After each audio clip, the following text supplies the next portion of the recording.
नमस्ते दोस्तों, प्रस्तुत है शिवाजी सावंत की प्रसिद्ध उपन्यास छावा का 70वां भाग।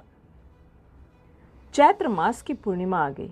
महाराज संभाजी रायगढ़ से उतरकर नीचे तलहटी में बह रही काल नामक नदी के तट पर आए।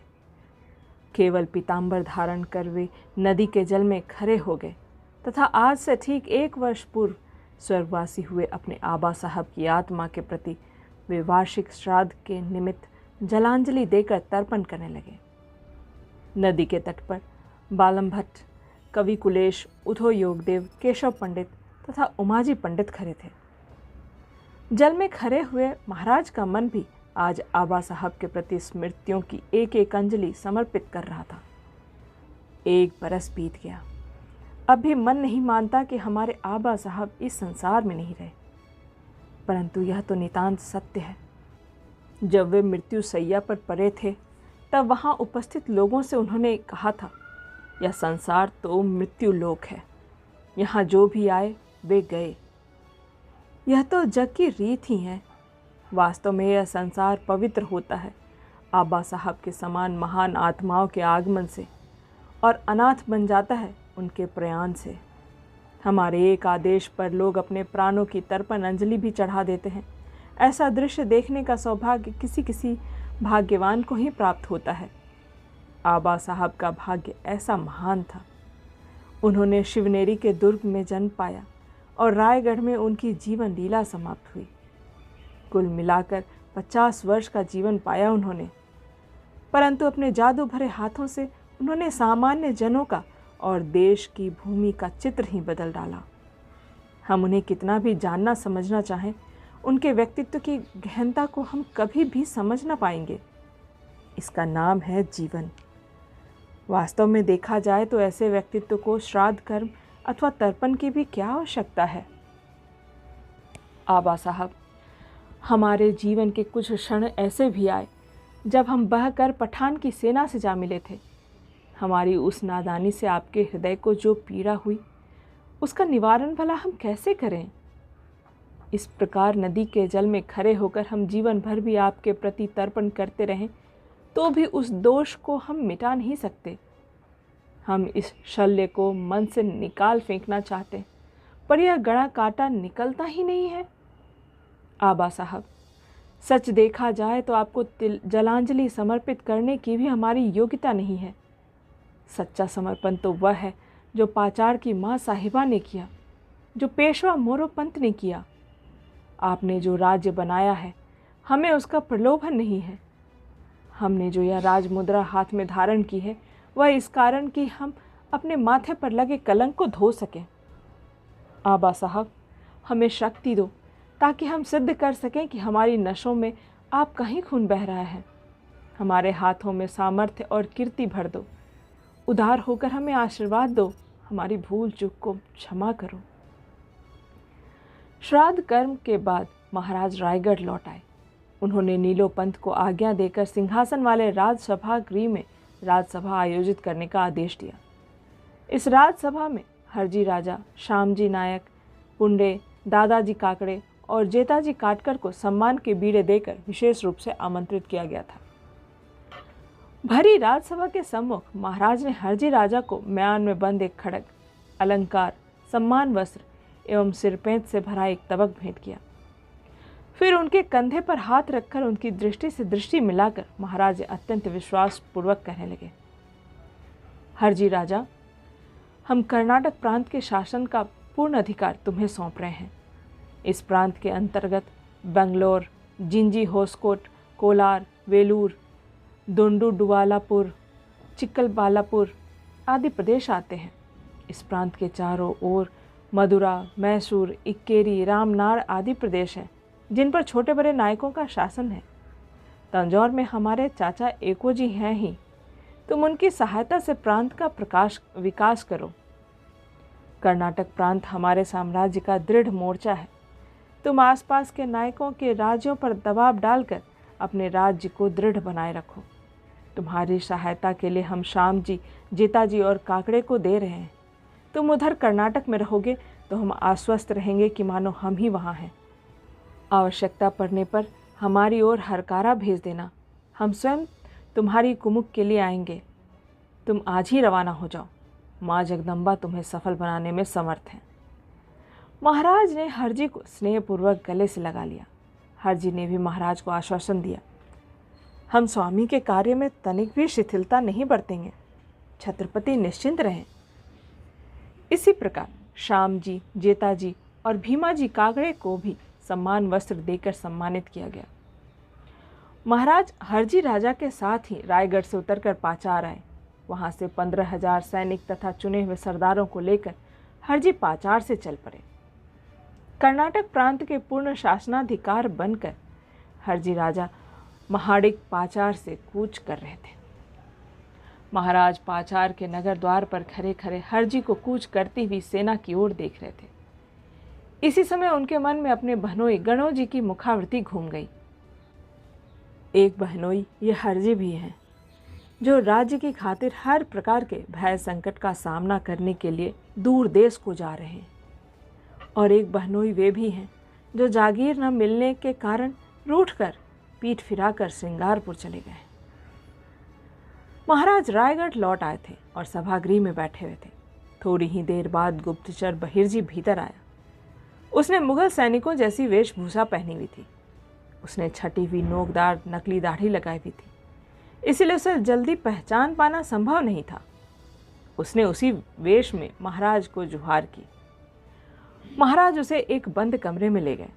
बहरजी आगरा, बुरहानपुर, बागलान आदि प्रदेशों में घूम फिर कर आया था और उसने बाज जैसी तेज नजरों से और चीते जैसे तेज कानों से कई खबरें जान ली थी। खुसफुसाती हुई आवाज से वह महाराज को बता रहा था, मालिक, राजपुताने की एक खबर है। बादशाह औरंगजेब ने अपने बेटे अकबर को अजमेर के मैदान में देखते ही देखते चकमा दे दिया। शहजादा अकबर ने राजपूतों की सेना की सहायता लेकर अपने बाप पर हमला कर दिया, पर दांव उल्टा पड़ा। बादशाह ने अकबर के नाम कुछ बनावटी पत्र भेजे, जिसमें लिखा था कि शाबाश, तूने यह बड़ी चालाकी दिखलाई जो राजपूतों को फुसलाकर मेरे सामने ले आया। अब एक ओर से तू और दूसरी ओर से हम मिलकर राजपूतों को गाजर मूली की तरह काट डालेंगे। बादशाह ने कुछ चतुराई और दिखलाई और कुछ ऐसी व्यवस्था की कि ये बनावटी पत्र राजपूत सरदारों के हाथ लग जाएं। परिणाम वही हुआ जो औरंगजेब चाहता था। राजपूतों ने वे पत्र पढ़े और वे एकदम भड़क उठे। उसी रात वे अकबर की छावनी छोड़कर दूर निकल गए। पहले 60,000 राजपूत वहाँ थे। इस भागा दौड़ी में एक समय पर 20,000 सैनिक भी नहीं रहे। अकबर की सारी हिम्मत टूट गई और अब वह भयभीत होकर जंगलों पठारों में मारा मारा फिर रहा है। सुना जाता है कि वह हमारे राज्य में घुसने वाला है। महाराज ने बहिर्जी का प्रत्येक शब्द बड़े ध्यान से सुना और वे किसी सोच में डूब गए। उन्होंने बहिर्जी से एक और महत्वपूर्ण प्रश्न किया, नायक, अब बादशाह की अगली चाल क्या होगी? कुछ अनुमान है क्या? उधर मुगलिया इलाके में यह खबर फैली हुई है कि अब वह दक्षिण की ओर कूच करने वाला है। बुरहानपुर और औरंगाबाद में उसके स्वागत की जोरदार तैयारियां की जा रही है। महाराज की चिंताक्रांता दृष्टि बहिर्जी की कटी छटी दाढ़ी पर फिर रही थी। ठीक है नायक, तुम 4 दिन आराम करो, उसके बाद अपने काम पर रवाना हो जाओ और तथा अपने चुनिंदा गुप्तचरों को बुरहानपुर और औरंगाबाद में जहां तहां फैला दो। जो कुछ भी खबर पाओ हमें तुरंत बतलाते रहो। महाराज जब उस कक्ष से बाहर निकले तब वे मन में उस औरंगजेब के बारे में ही सोच रहे थे जो पहले कभी अपने बाप के पीछे पड़ा था, अब अपने बेटे को परेशान करने निकला था। उन्होंने चांगोजी को बुलाकर एक आदेश दिया। इस आदेश का उद्देश्य था कि रायगढ़ में सब दृष्टियों से मुक्त वातावरण बन जाए। चांगोजी, बड़ी माजी के बड़े महल पर लगाए गए पहरे अब हटा दो, महल को मुक्त रहने दो। परंतु ऐसा करते समय महाराज को यह तनिक भी अनुमान न था कि इसी एक आदेश के कारण भविष्य में कोई झंझट बखेरा हो जाएगा। औरंगजेब का पुत्र अकबर नर्मदा नदी पार करके महेश्वर नामक स्थान पर पहुंचा था। वहां से उसने संभाजी महाराज को फारसी में एक पत्र लिखा था। प्रहलाद पंत ने कवि कुलेश की सहायता से उस पत्र का मराठी अनुवाद तैयार किया। फिर वे कवि कुलेश के साथ महाराज से मिलने आए। शहजादे द्वारा भेजे गए पत्र का मराठी अनुवाद तैयार हो गया महाराज। प्रहलाद पंत ने अपने हाथ में पकड़े हुए गोल लिपटे कागज को दिखाते हुए कहा, पढ़ो प्रहलाद पंत, सुने तो शहजादे अकबर का इरादा क्या है। महाराज ने आज्ञा दी। प्रहलाद नीराजी पढ़ने लगे। महाराजा धीराज शंभू राजा के प्रति हमारी असीम कृपा की आशा लेकर आप यह जान लो कि सब हिंदुओं का सत्यानाश करना ही हमारे अब्बाजान आलमगीर के राज्य का उद्देश्य पहले से ही था और आज भी यही उद्देश्य है। महाराज जसवंत सिंह की मृत्यु के बाद तो इस उद्देश्य को सब स्पष्ट रूप से जान चुके हैं। अपने इसी उद्देश्य की पूर्ति के लिए आलमगीर ने उदयपुर के राणा जय सिंह पर भी आक्रमण किया है। सब मनुष्य उसी खुदा ताला की संतान है, वही सबका रक्षक है। इसी प्रकार यहाँ के ज़मींदारों तथा रियाया की यह हिंदुस्तान ही मातृभूमि है, तब उनका ही नाश करना सर्वथा अन्याय है। आलमगीर ने इस सीधी सी बात का भी ख्याल नहीं रखा है। यदि इसी तरह हिंद के लोगों का नाश होता रहा तो एक दिन ऐसा आएगा जब हमारे खानदान को हिंदुस्तान की बादशाहत से वंचित होना पड़ेगा। इसीलिए दुर्गादास राठौर तथा राणा जय सिंह की प्रार्थना के कारण हमने अजमेर पर हमला बोल देने का फैसला कर लिया था। हम आलमगीर की छावनी से केवल 2 कोस दूर रह गए थे, परंतु आलमगीर की कुटिल भेद नीति के कारण राठौर राजपूतों को यह भ्रम हो गया कि हम उन्हें मौत के गड्ढे में ढकेलने आए हैं। इस संशय के कारण वे रातों रात अपने घरों को चल दिए। इस पर हमारे सैनिकों की हिम्मत भी जाती रही और वे भी भाग गए। हम अपने कुछ निजी नौकर साथ लेकर मारवाड़ की ओर चले गए। शाहजहांबाद, लाहौर, एलगढ़, बागलान आदि के रास्ते होते हुए हमने भैंसवार के पास नर्मदा नदी पार की है। हमारे साथ दुर्गादास राठौर भी हैं। अल्लाह की दया से जब दिल्ली का राज्य हमारे कब्जे में आ जाएगा तब मैं केवल नाम मात्र के लिए राजा कहलाऊंगा, वह सारा राज्य आपका ही होगा। इसलिए आइए और आपके और हमारे बारे में आलमगीर के मन में जो दुश्मनी घुसी बैठी है उसका विचार करके हम दोनों एक समान उद्देश्य की प्राप्ति के लिए मिलकर प्रयत्न करें। संसार में सदा एक सी परिस्थिति नहीं रहती। यदि चिरस्थायी होता है तो केवल मनुष्य का यश और उसके सत्कार्य। एक सच्चा योद्धा केवल इन्हीं बातों की आशा रखता है। हमने तुम्हारी वीरता और असाधारण साहस के बारे में सुना है, इसलिए हमने तुम्हारे राज्य में प्रवेश करने का निश्चय किया है। अधिक क्या लिखें, अक्लमंद को इशारा काफ़ी होता है। एक बेटे द्वारा अपने पिता का चित्रित यह चित्र वास्तव में अपनी कहानी आप था। पत्र सुनकर महाराज विचार मग्न हो गए। एक दिन ऐसी ही अवस्था उन पर भी आ बनी थी और बीजापुर दरबार में के वजीर मसूद खां ने स्वयं उन्हें ही सुनहरी कटार समझा था। आज महाराज संभाजी को यह शहजादा भी सोने की कटार ही दिखाई दे रहा था। बात थी भी सही, क्योंकि कुछ भी हो वह था तो औरंगजेब का बेटा ही। पहरे की चौकी में बैठा एक साधारण चौकीदार भी चिलम पीते समय यदि जलता अंगारा उठाता है तो पहले उसे 10 बार हिलाता झटकता है। फिर अकबर तो शाही अंगारा था, उसकी उपेक्षा करना भी उचित नहीं था और उसे आवश्यकता से अधिक महत्व देना भी बुद्धिमानी नहीं थी। अकबर अपनी पीटती हुई बाजी लेकर दौड़ता भागता हुआ चला आ रहा था। कवि जी, इस शहजादे के बारे में तुम्हारी क्या सलाह है? अकबर बादशाह का बेटा है स्वामी। हमारा मत है कि हमें उससे अधिक लाभ उठाना चाहिए। कुलेश ने सलाह दी। तुम भूलते हो कवि जी, यह शहजादा उस मात्रा के समान है जो आकर कविता के छंद का भंग कर देती है। हम उसे अधिक महत्व नहीं देंगे। वह जितना लाभदायक सिद्ध होगा उसकी अपेक्षा वह हानिकारक अधिक सिद्ध हो सकता है। प्रहलाद पंत, जब तक उसके विषय में पूरी तरह जानकारी न मिल पाए तब तक उसके पत्र का उत्तर मत दो। उसके आसपास और रास्ते में अपने जासूसों का जाल फैला दो।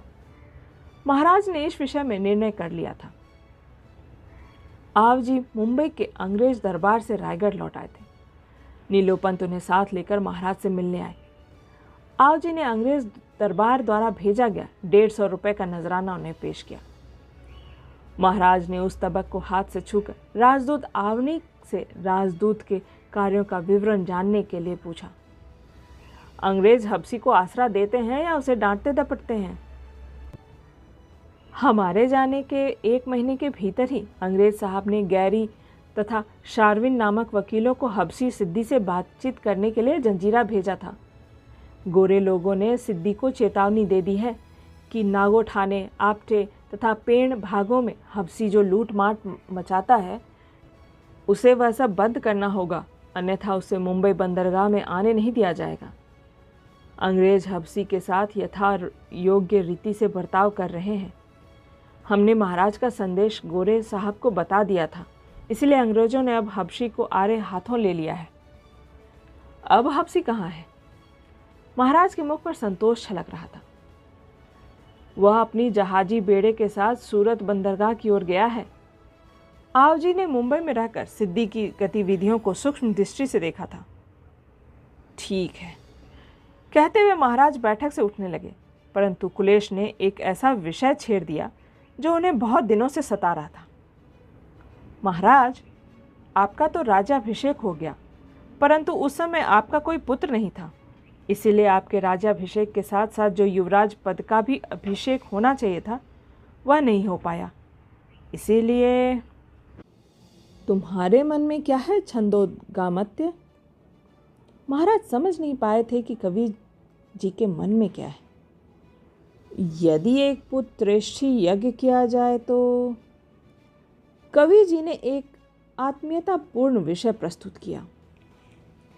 महाराज ने इस प्रस्ताव को हंसकर स्वीकृति दे दी। तुम्हें छंदोगामत्य कहा जाता है सो उचित ही है कविराज।